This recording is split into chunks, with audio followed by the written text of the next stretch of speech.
which now everybody in this room is enjoying, including rich and poor ones like ECG staff. So we are saying that the lifeline should be exclusively for those who require it. It should be 0 to 50. So if I can afford my bill and I'm consuming 100 kilowatts, I should not enjoy the 0 to 50. I should be billed straight away with the 100 kilowatts. We have sometimes people travel outside, not because they are consuming less than 50, but simply because perhaps there's no one in the house, and the bill that will come is going to be within that. And we say that if the lifeline customers are going to have a tariff for 0 to 50, then all other customers should be made to pay a flat rate. Currently, our non-residential customers do not enjoy the lifeline. And we agree that you have an ice water seller who is in a container and has to pay a high non-residential tariff or a commercial tariff. So we are saying that if we are going to collapse the multiple bands into just 2 blocks, then we should look at that category of customers where we could have something similar to the lifeline for a defined threshold, and that we are hoping that would be open for discussion if the commission intends to go by that. But aside from that threshold, then all commercial customers would also have to pay a flat rate. And in terms of the cross-subsidization, we are recommending that the commission starts looking at allocating costs based on the cost of providing the service at each service level. We know it's not going to be that easy, but we could start now gradually until we get there.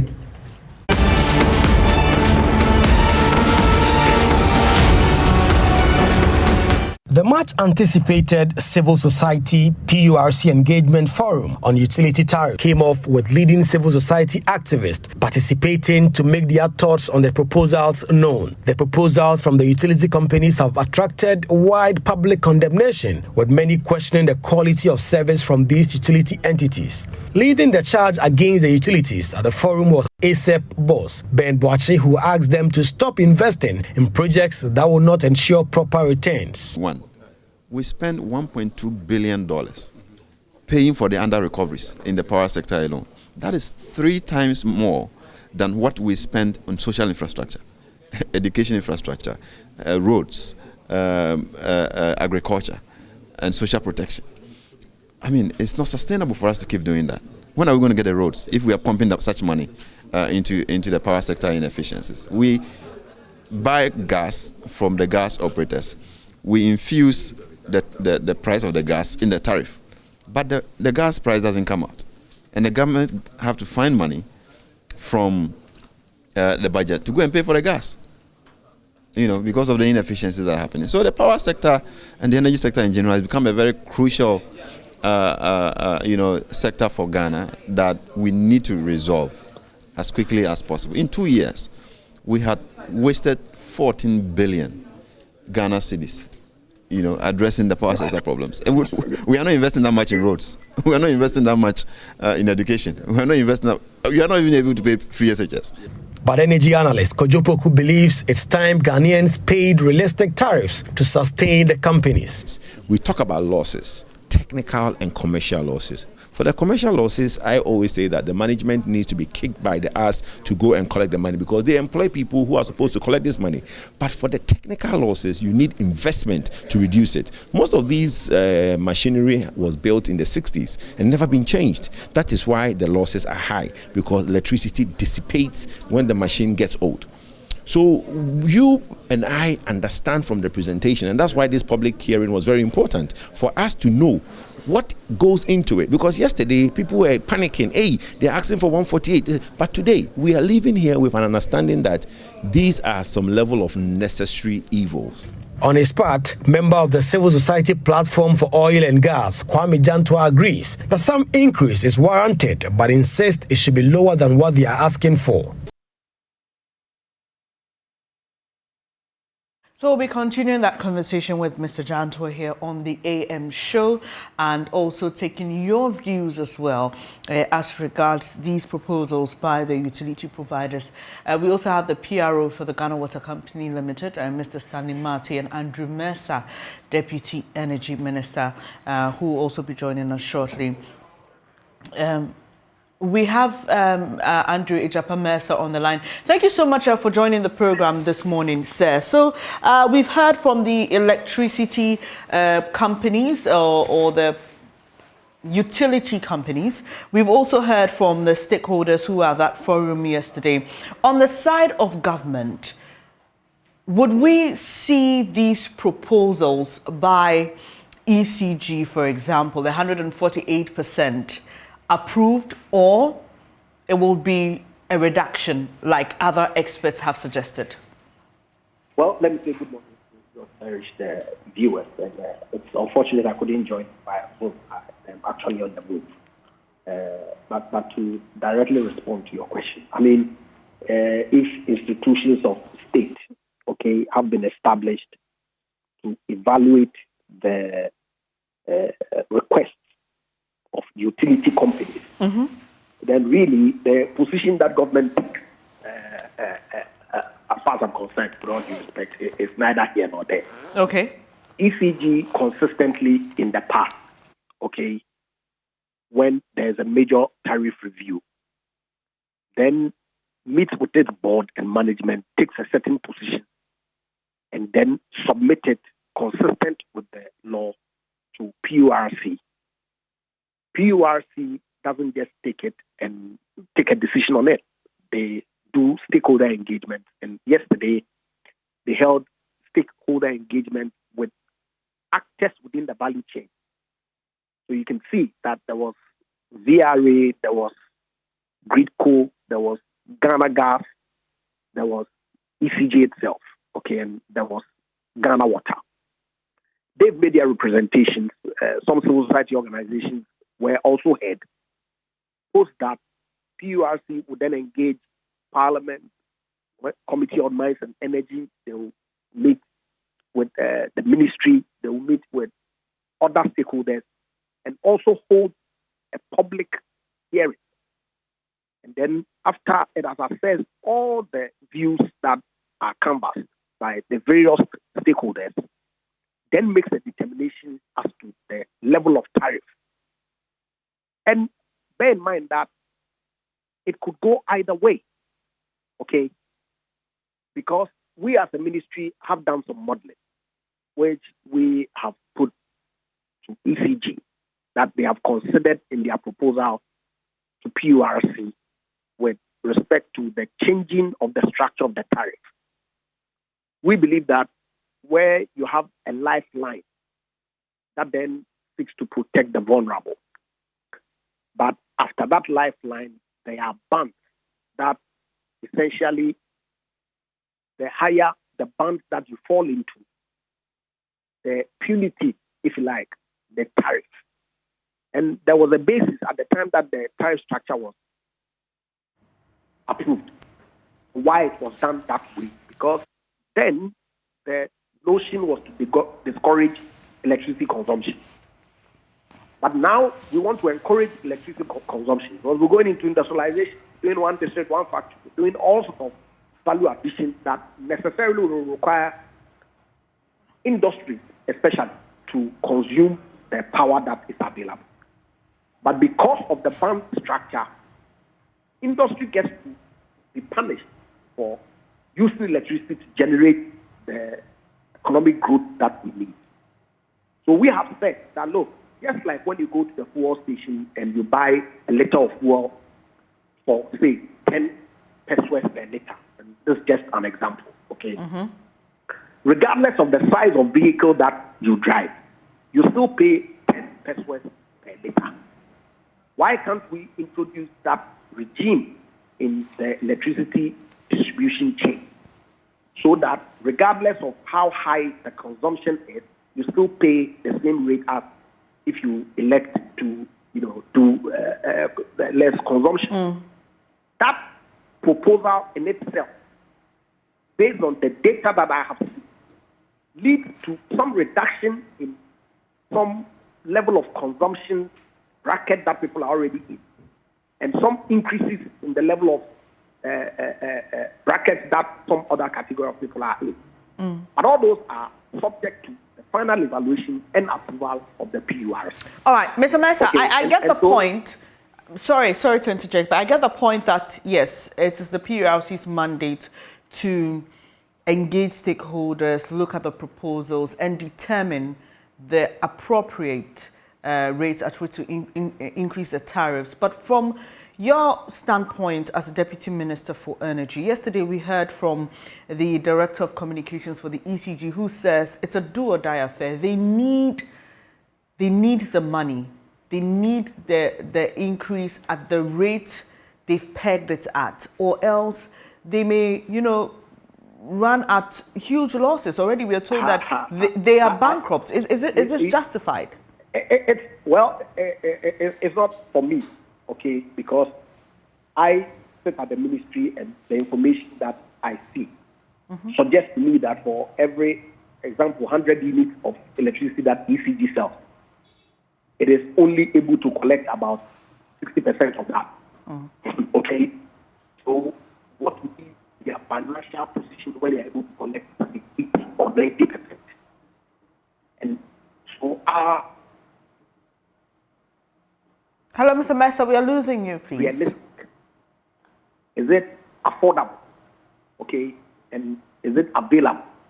And so these dynamics, as far as we are concerned, is what it is that form the final output that ECG then is given the tariff approval to go ahead and charge. And of course, improve its own internal efficiencies to ensure that whatever it is that they sell, they're able to collect. But if you look in the document that ECG has submitted, even the structure of the tariffs itself is an incentive for consumers to want to do some illegality and bypass the metering system. And so, for us, from a policy standpoint, okay, changing the structure, recommending a change in the structure of the tariff, we believe would go a long way to make the price realistic, improve efficiencies in ECG's operations, and ensure that the power is available for the consumers in the manner that then helps in the economic growth that we want. But having said that, the point ought to be made that consistently in the past, if you look at the trajectory, every time that ECG submits its proposals to the PURC during the major tariff review, on one occasion that I recall quite vividly, in 2018, there was actually a reduction, okay, in the tariffs that they had sought. On previous occasions, some increment way below their request is what has been approved by PURC. And so it's a mix of evaluating all the issues on the table, and then based on the mandate that they have in law, of course, based on the competencies that are within the PURC as state agency, then comes out with a tariff that will not unduly burden ECG, but then also doesn't afford ECG to pass on its own internal inefficiencies to the consumers to pay. But Mr. Mensah, is that not what has got us where we are today? Because over the years we are told we haven't been paying realistic tariffs for the services that we enjoy, and so the debt keeps compounding, ECG keeps struggling, and so we are here. We are where we are today because we haven't, See, I'm not going to argue with people who hold that view. Okay, that maybe the consumer, that is all of us, don't pay realistic tariffs. But then again, the truth of the matter too is that ECG has inefficiency. I've cited the situation where the power that they purchase, there are technical losses, there are commercial losses. Some are permissible because of the infrastructure that they deploy in distributing the power. And some of the commercial losses are because government institutions are not paying ECG what they owe them. You see, it's one thing saying that you have somebody who owes you a debt, okay, and it's one thing not being able to even meter bills and go out there to collect the debt. And isn't this partly So- also due to government interference sometimes? Because we know how these things work in this country, Mr. The Mensah. point really is this, that ECG's debt profile, which if it is able to collect, would be sufficient to pay for its operational expenses, then lead to a situation where the consumer is being asked to pay more because ECG is unable to collect. So clearly, I'm saying that there is no direct connection between ECG's inability to collect and the question as to whether the tariff that is being applied is realistic or unrealistic. Okay, so there are lapses within the space, yes. If those lapses are fixed, would there still be the need for a call for increases in tariffs? I'm not in a position to speak because it is not within my purview. But I'm saying that is why PURC is there, to evaluate all the issues and then, based on that informed position, make a determination whether there would be the need for any increase, and if so, by how much.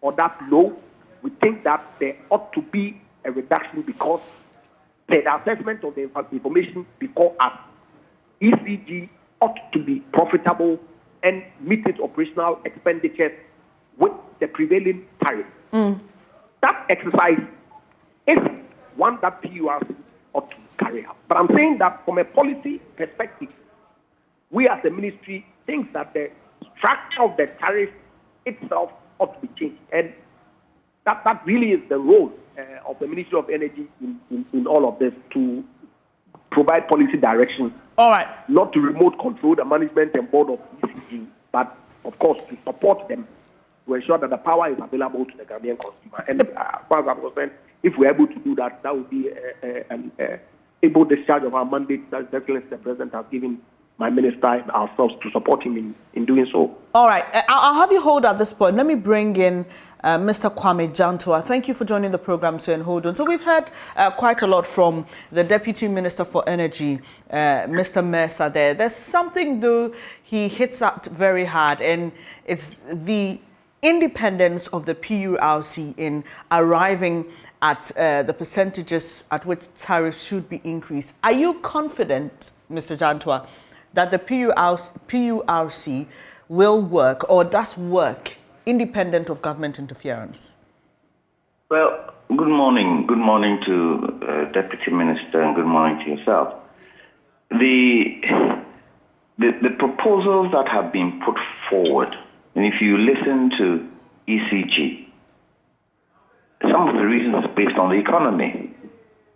So it says the rise in inflation, depreciation of the cedi, rise in metals, copper and aluminium.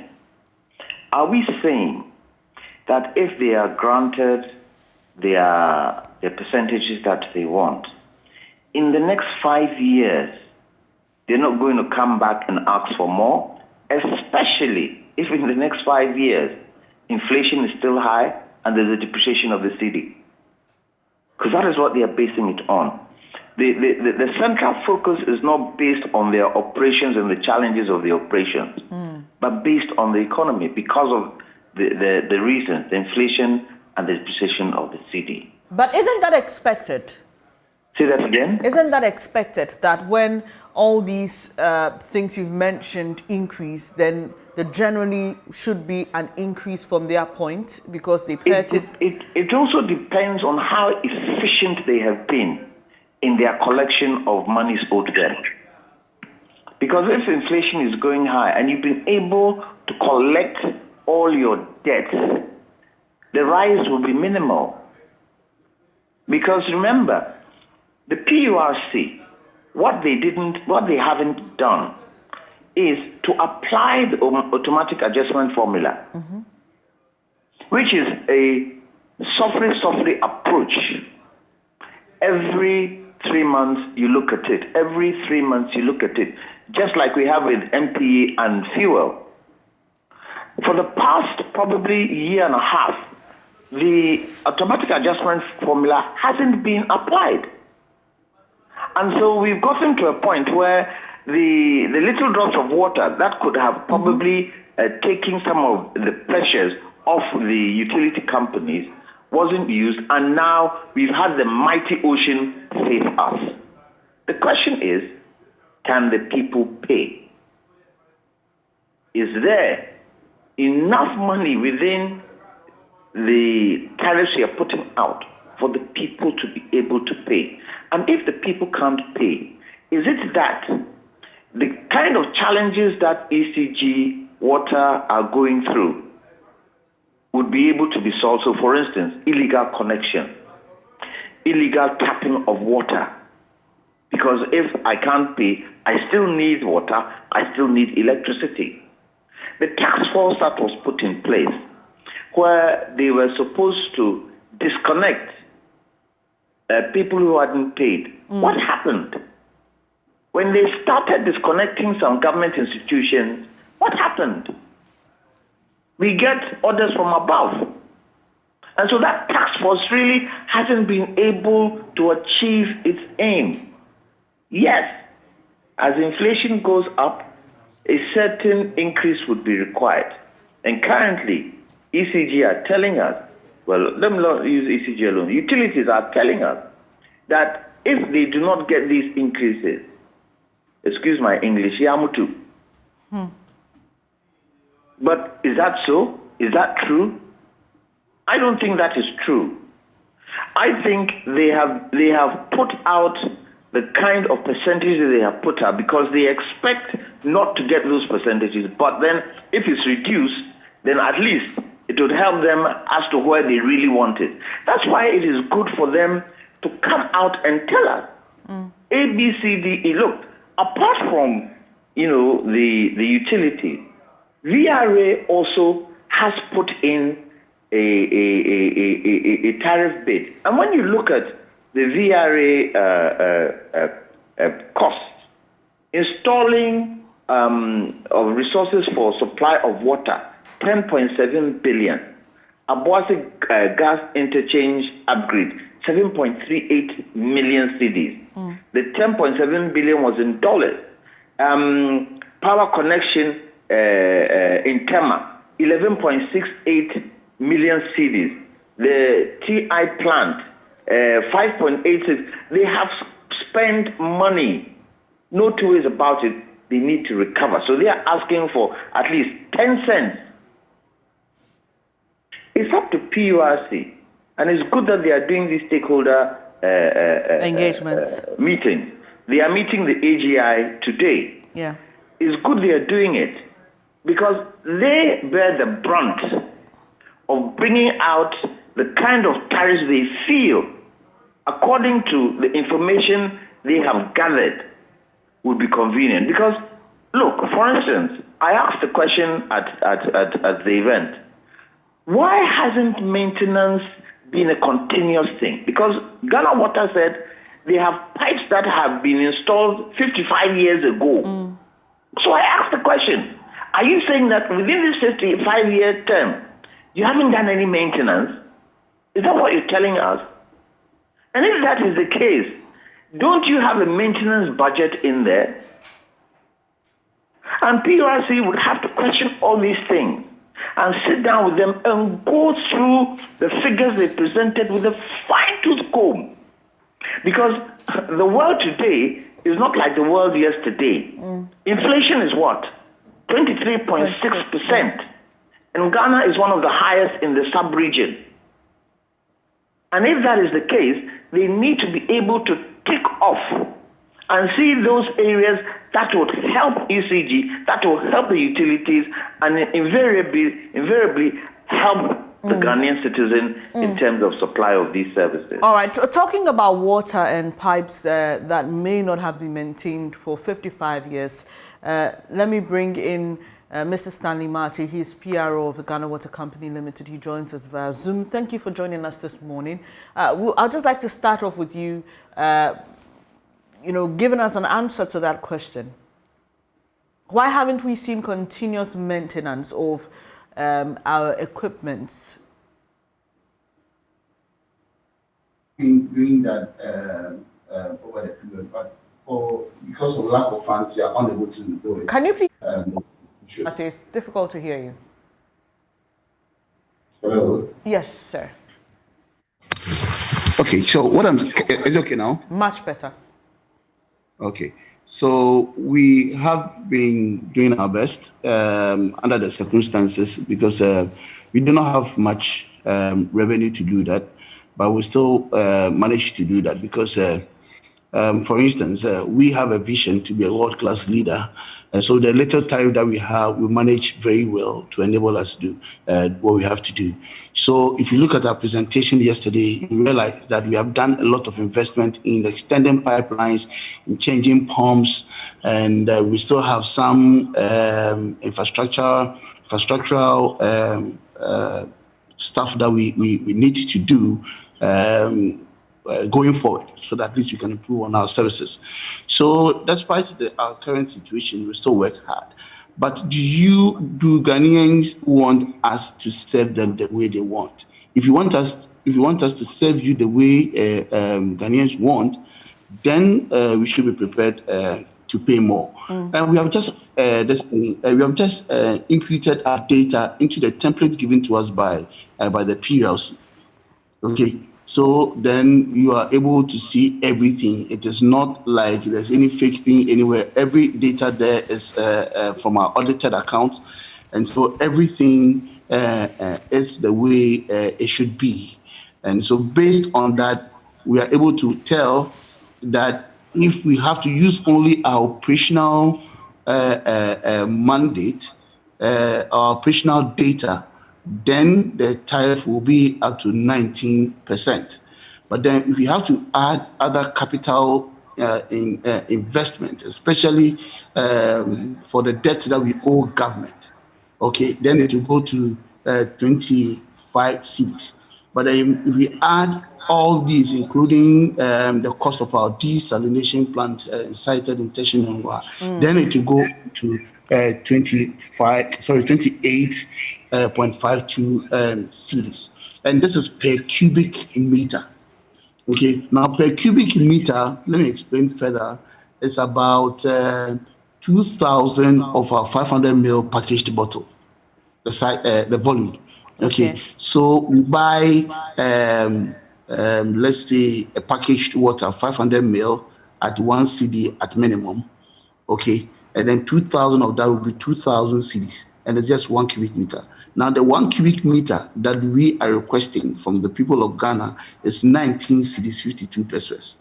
Okay, that is for our operations alone. But if government decides to take our other burdens, including our capital investment, then it will go to 25 cedis or 28 cedis. Okay, so 1 cubic meter, even if you take the maximum, the upper limit, it means that 1 cubic meter of water will cost 28 cedis. Ghanaians are prepared to buy at 2,000 cedis packaged water, and they are comfortable. But when it's from the Ghana Water Company Limited at 28 cedis, then they have a challenge. If we want strong institutions and we want the GWCL to serve Ghanaians the way we all expect, then we should be able to prepare. We should be prepared to pay more. Now let's look at the depreciation of the cedi. The last tariff we had as a company was in 2018, and that was 6.9 cedis a cubic meter. As at the time, we are told the PLC that the cost of production was 15.6 cedis. They gave us 6.9 cedis. So since 2018, for every cubic meter of water that we produce, we lose 8 cedis.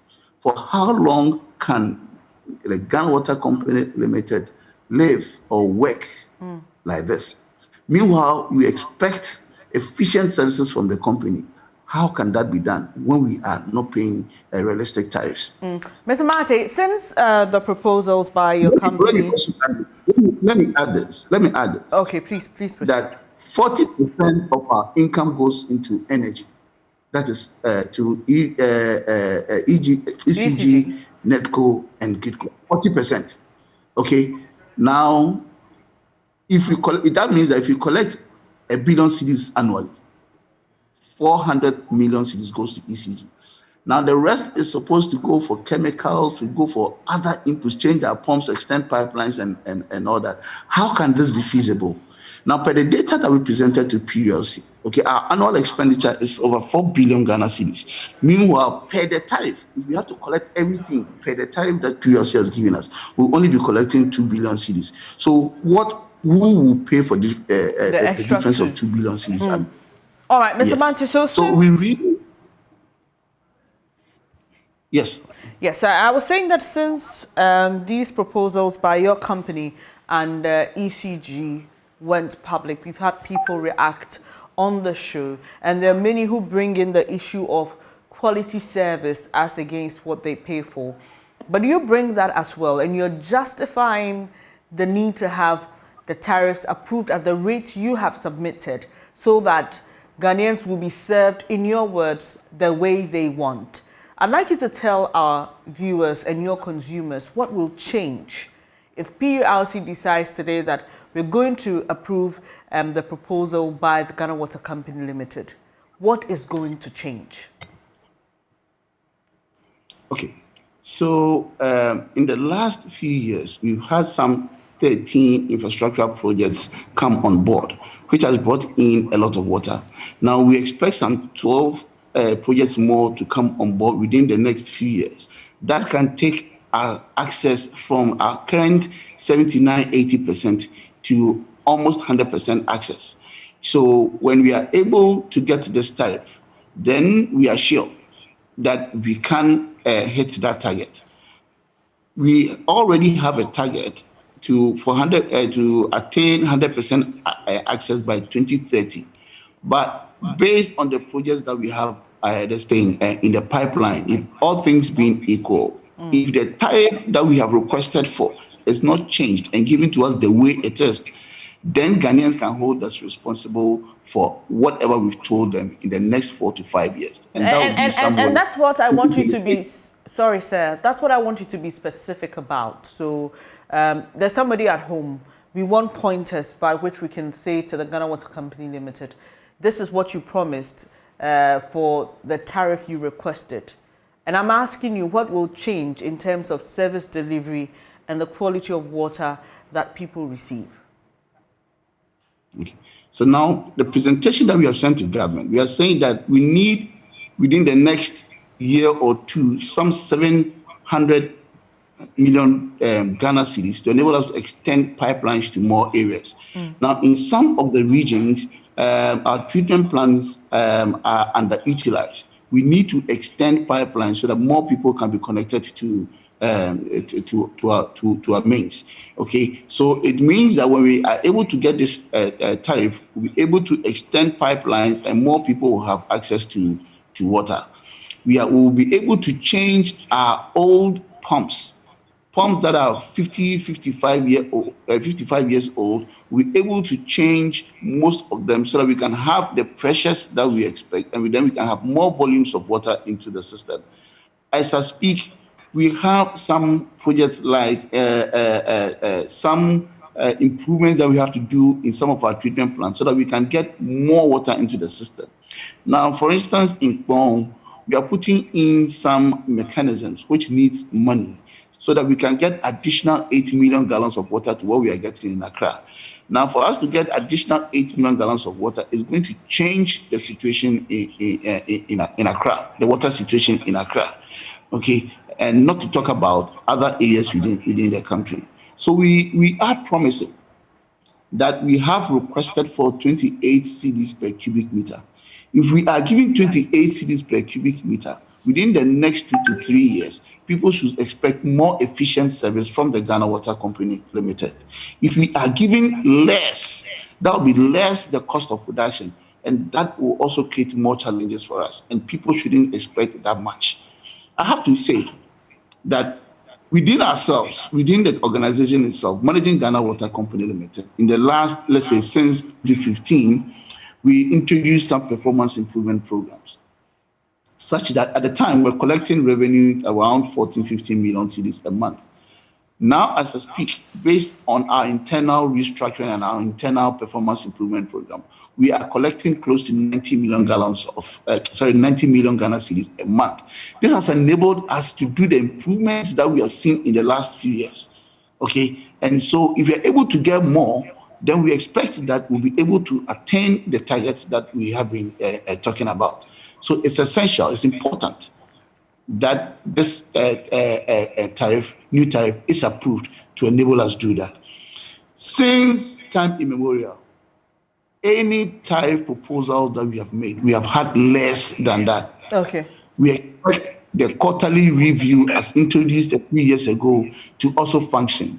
Now they have changed the name from automatic adjustment formula to quarterly review mechanism. Okay, we expect that to function as well, so that we look at the economic situation and look at other factors so that we can adjust the tariff regularly or on quarterly basis, so that we wouldn't have this quantum leap or this quantum proposal at the end of 2, 3, 4 years. Okay, so these are some of the things that we expect. But Ghanaians must be rest assured, if we get what we want, we'll be able to do better. Although we are not getting what we want, at least we're able to serve Ghanaians to a certain extent. But we want to do better than we are doing. So we expect that Ghanaians will take it. Thank you. All right. So, Bernice, can I come in? Yes, I was just about to ask you something, but go ahead with your reaction, then I can pose my question later. You know what the gentleman is saying is their line of business. It is something that is expected of them to do. Your call has been put on hold. Please wait. Your call has been. But the elephant in the room is the other side that they need to look at. One, Galamsey, the source of water. Two, sand winning around some of the areas where they are getting water. Some of these things, they need to be able to push government to make sure that it is stopped. Because next time around, if they've been able to do the things that they say they are doing, and we are still facing problems, they will blame it on these things.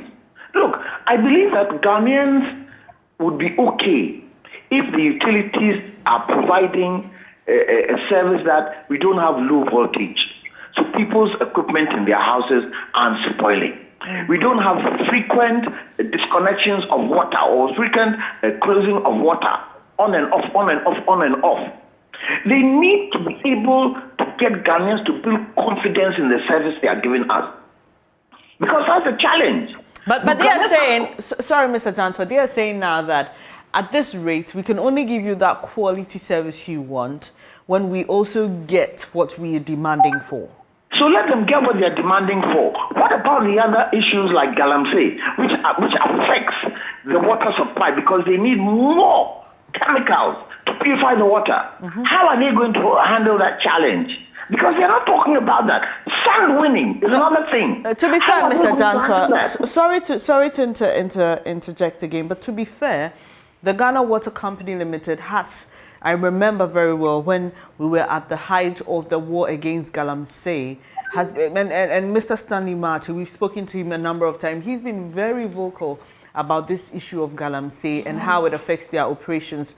What for you, beyond the talk and the complaint on media, will show dedication to the fight against Galamsey and sand winning? Are you asking me? Yes, I'm asking you. You're saying that what can they do? Yes, because you're saying that they should talk about it, and that's why I interjected. They should put pressure on government. They should put pressure on. They should be seen to be putting pressure on government and not just only talking about it. They should be seen. Sitting with government and forcing government to find ways of sorting the Galamsey issue out. Mr. Jantua, let me just give Mr. Mate the opportunity to respond. Let's hear you, sir, Mr. Mate. Yes, I think yesterday at the program, I had the impression that Mr. Jantua doesn't live in Ghana, and so I'll pardon him for it. But we have done a lot. I don't live in Ghana, where do I live? But even the media joined, okay, with the media coalition. We had military people going around. I mean, we've been talking about Galamsey for the past 10 to 12 years or so. There's been times when we've gone on several shoots with our ministers, with the military and all that. You remember that some time ago, 2 military guys lost their lives on the prowl when we had gone there to, do a sweep on some of these people. We have been talking about Galamsey for the longest time that we can talk about, but it is still ongoing. So I mean, it's beyond us. Okay, it's beyond the Ghana Water Company Limited. So if we all do not get but it affects you too. It affects you. It could be beyond you, but it affects you. Yeah, that is why I am doing my bit. If you know what I've been through in connection with this Galamsey thing, I mean, we have media guys, especially from Joy, okay, joined the military team, and the challenges that they have gone through, we all have been trying. Okay, so let us all get up our loins. Let us all put our heads together and see the best way forward. Let us debate the issue and see the best way forward. For me, I think education must work, and all of us must get involved. Nobody should be blamed, or nobody can be blamed. No single individual or single institution can be blamed for this, but we all must get involved. Those involved in the Galamsey are related to us. They are friends. We need to tell them that you shouldn't dwell on your selfish activities and put the whole nation to ransom. Okay, and we are doing all that we can. And Mr. Jantua, please, maybe you need to read more about it, and you can talk to Nanaya, and Nanaya will tell you the job that we've done in connection with stopping Galamsey. A lot has been done. I have videos, I have pictures with our ministers, with politicians, quite recently, we went around with the Minister of Information, Minister of Natural Resources, our sector minister, and Madam Cecilia, Honorable Cecilia Brandapa. All of them we were on rivers. We're with military people, we're chasing these people out, and all that. The military got involved. I mean, a lot has been done, but it is still ongoing. So let me ask the question. Right now, you're asking for a certain percentage tariff. What percentage of the unsolving of Galamsey will affect you in the next 5 years? So that at least we as Ghanaians know.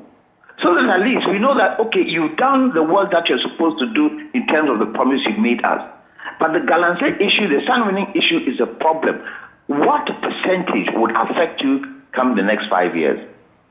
Mr. Kwame Jantua, in the next 2 to 3 years, if you don't stop Galamsey, most of our river bodies will go extinct. And this we have been saying for a very long time. Okay, so gentlemen, let me just come in here. I mean, this clearly shows that we need to have a separate and a deeper conversation on the issue of Galamsey, and maybe bring all the parties in government to play. It's a good point, I think, to review the whole program and see how far we've done. But coming back to the substantive issue, Mr. Jantua, we heard Mr. Mate say earlier that over the years, the tariff increments they have proposed have been reduced. And it's the same for ECG, and we've been seeing these reductions over the years, and well, we are told that some way, somehow, this has also contributed to the very high percentage at which they are requesting for this particular tariff adjustment. Let's talk about that particular issue. Why aren't we paying, in the words of these utility companies, why aren't we allowed to pay the right amount for what we consume, considering its impact in the long run? Well, I guess it has a thing to do with politics and the fear that if such percentages are agreed, it would affect the government in power rating when it comes to the election. But let's bite the bullet and let's agree to give them the percentages they are looking for, and let's see what happens. You're willing to take that risk? Sorry? Because look, it's true we are not paying realistic tariffs. It's true. No two ways about it. But let's take the risk. If over the years we haven't been paying realistic tariffs, they haven't been getting the kind of proposals they put forward for tariff adjustments and tariff increase. This time around, let's give it to them. And let's see, in the next 5 years, if there's a massive improvement in utilities, let's take the risk. Let's bite the bullet. Yes, I agree. when you look at inflation today and you look at the contributory factors of inflation today, it's going to be tough. But we can't live without water, we can't live without electricity. And over the years, they have been saying that we are not paying realistic tariffs. So this time now, let's give it to them and let's see what happens. Because it looks as if it's shifting towards government not agreeing to the tariffs that have been given, that have been requested for. Let's do it and let's see what happens. So, I mean, your last point brings me to my next question. If it were left to you, would you say, despite all that's happening economically with the e-levy, the complaints, we should still, give it to them now, or probably hold on until we are able to stabilize the system and then we can go ahead with the request? If it was left to you to make that decision, which one would you take? If it so happens that in the shortest possible time, we can stabilize the economy, we can bring transportation prices down, LPG bring down, food, power, fuel, services, we can bring them down in the shortest possible time, then maybe we consider. If it so happens that we can't, then let's look at the proposals that they've brought. Let's look at those areas of the proposal that will not cause too much trouble for their operations, and see how we can probably look at it. Or maybe let's graduate the percentages within the duration of the 5 years.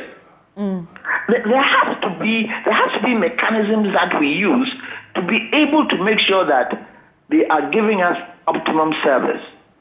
But one of their reasons they've given is that over the years, they haven't been given what they're looking for, so the challenges have mounted up, and we've got to a stage now where that huge ocean is going to flood everybody. And so we need to sit with them. It's not just a question of sitting and saying, okay, we'll give you this, we won't give you that, we'll give you this, we won't give you. Let's sit with them. PRC and government should sit with the utility companies and go through the fine-tooth comb, including probably some of the civil societies, sit down with them and go through the fine-tooth comb so that when it now comes out, the reasons given for giving them certain percentages and not giving them others should be made clear. Look, ECG is asking for street lighting tariff. What does that mean? Yesterday, they explained the street lighting tariff not to be the same tariff as the ones we are paying with our electricity bills. Yeah. Lighting everywhere, all these types of things. We need to look at it and see who is really responsible. Is it the local metropolitan assemblies? That should also try as much as possible to look at street lighting in other areas.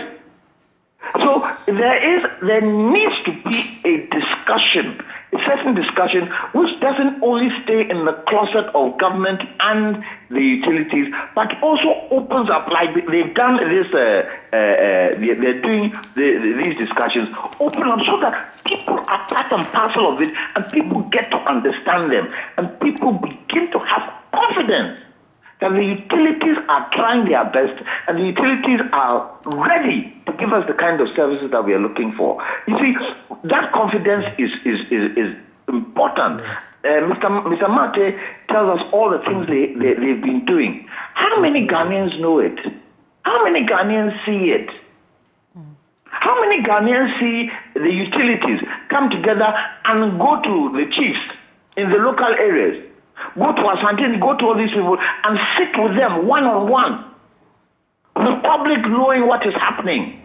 That confidence needs to be built, because in the next 5 years, come 2027, if they come back and ask for more than 148%, and Ghanaians don't feel they have given us a good service, it's not going to be a good thing. We need to build confidence in our utilities. And the only way we can do that is for all of us to be part and parcel and understand some of the challenges that they are going through. Thank you so much for your time, Mr. Janto. Let me just take the final comments from Deputy Energy Minister Andrew Ejapa-Mensah. So, Mr. Mensah, you heard Mr. Janto there. He says, you know what, let's take the risk. They say we've not been giving them enough, and so that's why we are where we are today. Let's take that risk. Let's give it to them. He's given a lot of reasons to support that line of thought. What will your reaction be in concluding? Just by the by, coincidentally, you've been speaking with Trace Santa Claus. Sorry, Mr. Mensah, your line is a bit dodgy. I didn't hear that. I was saying that coincidentally, you've been speaking with Trace Santa Claus. Mr. Jantua himself standing. Oh, wow. That's nice. I'm an Infantaman girl myself, so it's fine. Oh, there you go. but you see, the point really is this, and I think that Kwame Jantua made that as well, that PURC's role really is to balance the economic sustainability of these utilities against the public's ability to pay. That is also critical in the consideration. But should that be done at the expense of these companies that we expect? So that's why I said that there has to be a balance. Okay. So yes, ECG and Ghana Water may make the representation. And so the purpose of all the stakeholder engagement that is taking place now is the fine combing of the numbers that they've churned out, vis-a-vis their own inefficiencies or efficiencies or otherwise.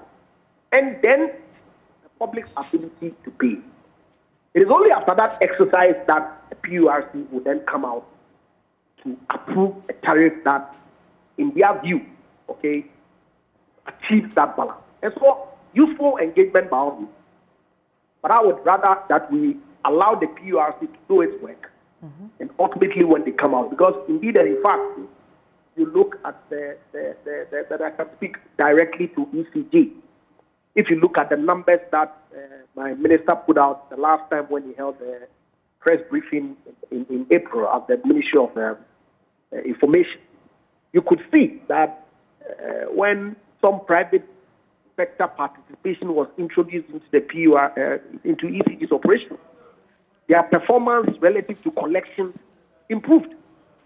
But when the status quo then was reverted to because of the breaches that PDS transaction was occasioned and the consequent termination, we went back to square one, where clearly the inefficiencies that existed prior to the transaction, which had been taken away by that transaction, we go back to the same position. And so these are all issues that we need to allow PURC to evaluate and then come out with a recommendation that then satisfies the needs of the public interest and also the economic sustainability of these. Mr. Mensah, you appear very confident in the independence of the PURC. Absolutely. And I do not have any cause, unless, of course, you can provide contrary evidence to suggest that they are independent. Because, indeed, they are not even an agency of the Ministry of Energy. They report directly to the Office of the President, if you like, because the structure that the law sets them up makes them an independent, autonomous, to a large extent, organization. So far, I do not have any cause to doubt their ability to deliver on the mandate that has been given to them. Mr. Mensah, we'll leave it here. I really appreciate your time this morning. Andrew Mensah is Deputy Minister for Energy, and earlier you heard Kwame Jantua, who is an energy analyst. We've been talking about the proposals by the Electricity Company of Ghana to have their tariffs adjusted upwards, and we also had Mr. Stanley Mati, who's with the Ghana Water Company Limited, wrapping up with him, sir. So, as it stands now, the Ghana Water Company Limited, I know, at least per my experience and from other people, the water we are receiving now is better than what was coming through our taps at least a month or two ago. And I want to believe it has something to do with treatment, right? Yes. This thing, the water that we pump out for consumers, we need to attain a certain standard. Okay, so there are two standards. One is, or the universal one is from the World Health Organization, and then in Ghana we have the standards for drinking water by the Standards Ghana's Authority. Okay, as a company, we do our best to do better than the standards for the Ghana Standards Authority. So our water meets the best of water qualities that you can imagine. Now, within the sub-region, within West Africa and the Africa region, and Ghana is seen as one of the countries that produces the best water. Okay, and it's even comparable to other developed countries and all that. So we do our best to meet the standards. If we can't meet the standard, we don't pump into the system at all. Wow, and so, that is the challenge that we have in Western. Okay, so let me find out, because I mean, what you're saying sounds really good to the ears, but I'm not sure that's what a lot of people experience. That's like perception. No, but I'm telling you the reality, and data shows. No, okay, that's the perception. No, I'm not talking. Mr. Martin. No, don't get me wrong, please. I'm talking about what the last bit of your submission, where you said if the water doesn't meet the standard, you don't pump it. So Exactly. what accounts for the brownish looking water that comes through people's taps? And then let me just use myself as an example. And like I'm saying, and I was honest to admit that I've seen an improvement, even with the smell of the water. Once you open the tap, you can smell that, okay, that you can smell some form of chemical in there. I'm not sure specifically which one it is, but in the last month, about 3 or 4 months, we've been having brownish looking water. When you use that water to wash your white items and the water settles, there's a lot of dirt residue in there. So I'm just asking you what the problem was and what has led to the improvement. So let me explain this. Okay, now with the water that we produce, before it leaves the treatment plants, it meets the best of water qualities that you can think of. And when it gets into the system, okay, per our human activities, we contaminate the water, especially in our homes. There are people who use receptacles and reservoirs and all that. And for years, those receptacles haven't been cleaned. Everybody must ensure that every quarter, if you use a poly tank, if you use any reservoir, you need to clean that reservoir at least 2 to 3 times in a year. If you don't do that, it will affect the quality of water in your tank and in your home. Okay, the water that flows directly through our taps are fresh, treated in less than 30 minutes before it gets to you. So it is as fresh as you can think of. Now, in certain times of the day, or maybe in certain times within the period, we get some best within our communities. So we isolate such areas to repair the best. Now, because our lines are buried, definitely in repairing, we'll get some fill to go through the lines. Okay. Now, so when you have your taps closed for a while and repairs are completed and you open, you realize that some filthy water will come out for the first 5 to 10 seconds. Now, that is as a result of the dirt that has seeped through the line, and that is the result of the flushing that we do, because we flush our pipelines anytime we are done with repairs. And that is why you're also saying that sometimes you smell some chemicals within the water. Yes, it is also because at every point in time, we do what we call post-chlorination. Within our communities, we have some vantage points where we introduce some chemicals into the system to take care of some seepage or some impediments that may have seeped through the pipelines before getting to our homes. That is why sometimes we will smell the chemical. Okay. So we go through every quality measure to ensure that the water that gets to your home meets the best of water qualities that you can think of. Okay, if you have any challenge in your community or in your home, the best would be to fetch a sample of the water and then you send it to the nearest GWCL office. Analysis will be done. We'll isolate your area, try to identify the problem and have it rectified. Okay, and that is standard practice in every part of the world, because there's no part of the world where they would say they don't have best. Every developed country, every country, every water utility, every pipeline is susceptible to some of these predicaments. And when they happen, we just have to isolate the area and then have it rectified. Thank you. Thank you too for your time, Stanley Matis, PR of the Ghana Water Company Limited, who joined us to talk about their proposal to have an upward adjustment for water tariffs. And he's been justifying it and says that in order to serve you the quality you want, these proposals or these requests must be granted by the PURC. We'll be keeping our eyes closely on what the PURC arrives at, the final decision it arrives at, and we will definitely let you know.